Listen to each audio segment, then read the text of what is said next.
Notice ஒட்டாதேன்னு சொல்லி ஒரு போர்டை வச்சிருப்பா, இல்லைன்னு சொன்னா யாராவது எதையாவது எழுதிட்டு போயிடுவாங்க அப்படின்னு சொல்லி சொன்னார். உடனே இவர் என்ன பண்ணா, இது நல்ல யோசனையா இருக்குது அப்படின்னு சொல்லிட்டு ஒரு போர்டு பக்கத்துல எடுத்து இந்த சோட்டில் நோட்டீஸ் ஒட்டாதே அப்படின்னு எழுதி ஒரு ஆச்சரியக்குறியை போட்டு வச்சுட்டாரு. அடுத்த நாள் காலையில் வந்து பாக்குறாரு, ஒரு பையன் முன்னாடி வந்து அவசரமா பசை போட்டு ஒரு பெரிய போஸ்ட்டுக்கு பசை ஓடிட்டு இருக்கான். இவர் செவத்துல ஒட்டி டே கத்த போய் போஸ்ட் ஓட்டிட்டான் செவத்துல. உடனே அறிவு இருக்கவனை மண்டையில நமக்கு ஏதாவது மூளை இருக்கா, நீ படிச்சவன் தானே, அந்த நோட்டீஸ் அங்க என்னடா எழுதி வச்சிருக்கு அப்படின்னு கேட்கிறாரு. அவன் சொல்றேன், இந்த நோட்டீஸ் ஒட்டாது, ஆனா ஒட்டுது, இந்த மாதிரி நல்லா ஒட்டி இருக்குது.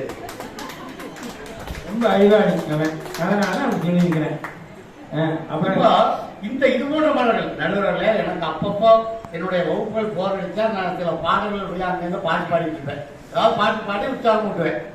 அந்த மாதிரி சூழல்ல ஒரு நாள் நான் ஒரு பாட்டு பாடிட்டு அடுத்த நாள் கிளாஸ் வந்தேன். அன்னைக்கு வராதவன் வகுப்பு இருக்கான். அவன் உடனே சொல்றான், சாஸ்தார் எனக்கு ஒரு ஆசை, உங்களை பாடையில பார்க்கணும்னு ஆசைத்தாரு.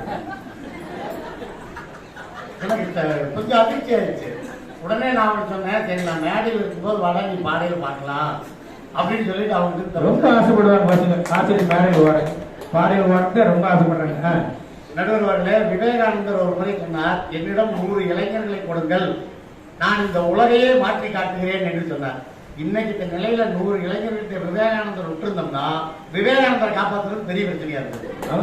அதை கண்டுபிடிக்க முடியாது, அந்த மாதிரி இருக்கும். ஏன்னா இன்னைக்கு அப்படிதான் போயிட்டு இருக்கு. எங்க ஊர்ல நல்ல படித்த பையன் வெளிநாட்டுல வேலையில் இருந்தான். அந்த பையன் நல்ல சம்பளம். ஆனா அவனுக்கு ஒரு சின்ன பிரச்சனை என்னன்னா, அவனுக்கு வாய் வந்து கொஞ்சம் திக்கி வரும். இந்த திக்கு வாய் சரிப்படுத்தக்கூடிய ஒரு குணம் தான். யாருமே அந்த பையனை கல்யாணம் பண்ணிக்க மாட்டேங்கிறாங்க. ஆனா ஒரு பொண்ணு மட்டும் தைரியமா, நான் அவனை கல்யாணம் பண்ணிக்கிறேன், 3 மாசம் கழிச்சு நான் அவனை சரி பண்ணி இந்த ஊருக்கு கூட்டிட்டு வர மாதிரி அப்படின்னு சொல்லி தைரியமா கல்யாணம் பண்ணிட்டு ஊருக்கு வெளியே வேலை செய்யறதுக்கு போயிட்டாங்க. 3 மாசம் கழிச்சு அந்த பொண்ணு புருஷனோட வராங்க வீட்டுக்கு வர்றப்ப எல்லாரும் ஆவலா இருக்காங்க, என்ன ஆச்சோ தெரியலையே. அவங்க ஆர்வமா முன்னாடி ஓடி போய் கேட்கறாப்ல, கேப்பா உன் வீட்டுக்காரரை சரி பண்ணிட்டியா அப்படின்னு.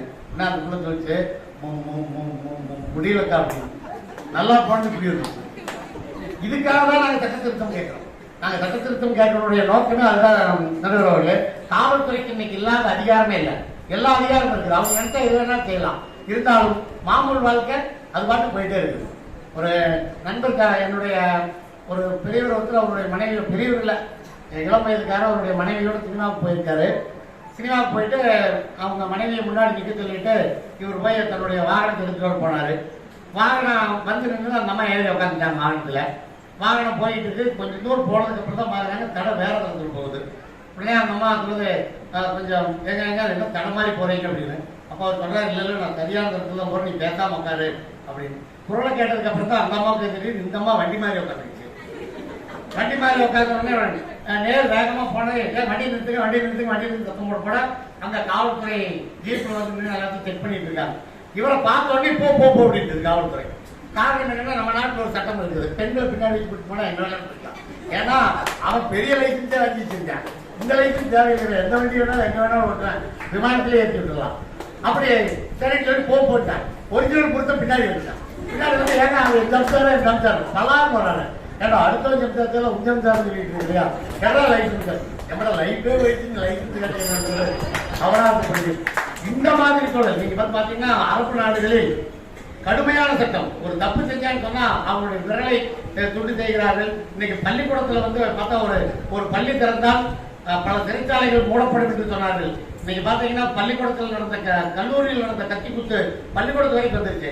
இதுக்கு எல்லாமே காரணம் என்னன்னா, நமக்கு தப்பிக்கிறதுக்கு நிறைய சட்டத்தில் ஓட்டை இருக்கிறது அப்படிங்கிறது தெரிந்து கொண்டதுதான். எனவே சட்ட திருத்தம் தேவை.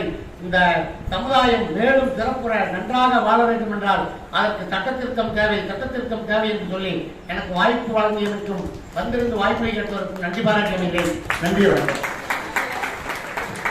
அருமையான உரையை பதிவுரை கொடுக்கிறாரு. யாராக